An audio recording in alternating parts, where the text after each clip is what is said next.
Hi friends, welcome to Sandeep creators. Please subscribe.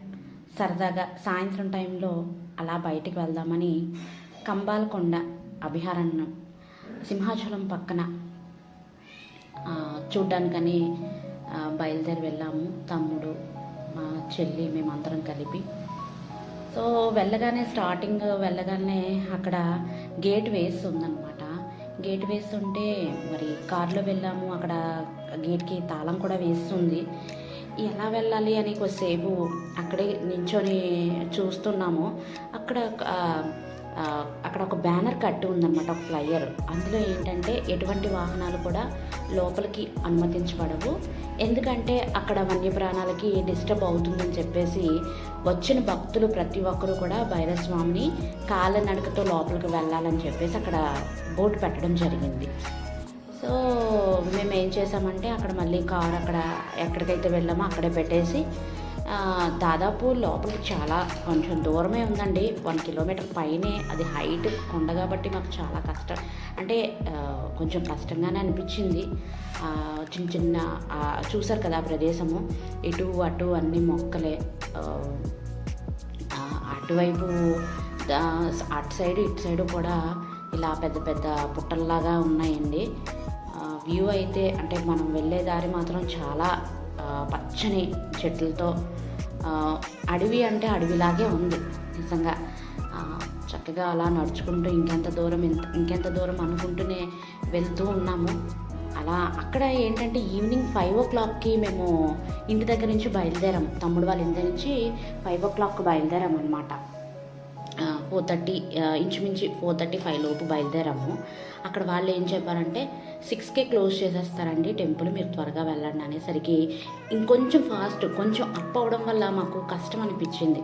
ఫాస్ట్గా నడటం వల్ల అమ్మో ఇంత దూరం వచ్చి కూడా టెంపుల్ క్లోజ్ చేసేస్తే మళ్ళీ దీనిగా ఉంటుందని ఫాస్ట్గా వెళ్ళి చక్కగా ఎలాగైతే అనుకున్న టైంకి ఒక 15 minutes ముందు చేరుకున్నామండి.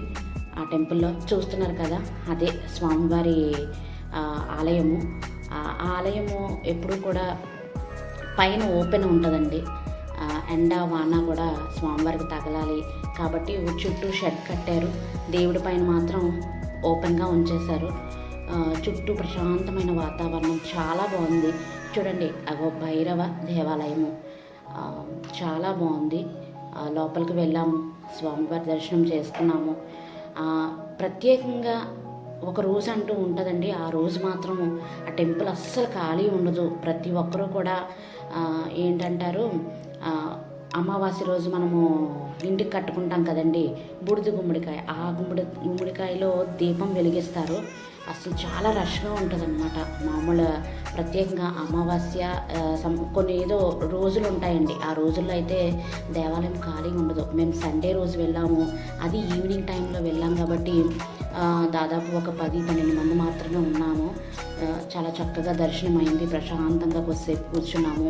అక్కడ ఫస్ట్ వినాయకుడు, ఇటువైపు ఏమో చెట్టు దగ్గర శివలింగము, అలాగే సుబ్రహ్మణ్య స్వామి, ఇలాగా అందరి దేవుళ్ళే పెట్టారండి. అదిగో చూడండి భైరవ స్వామి. చాలా అద్భుతంగా దర్శనం అయ్యింది స్వామివారిని. కాలభైరవ స్వామి.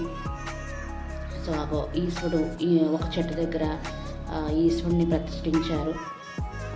ఇంకొక వైపు ఏమో జంట నాగులు, సుబ్రహ్మణ్య స్వామి. ఇలా చాలా అద్భుతంగా ప్రదేశం అంతా కూడా చాలా అద్భుతంగా జంట నాగులండి. చాలా అద్భుతంగా ఉంది.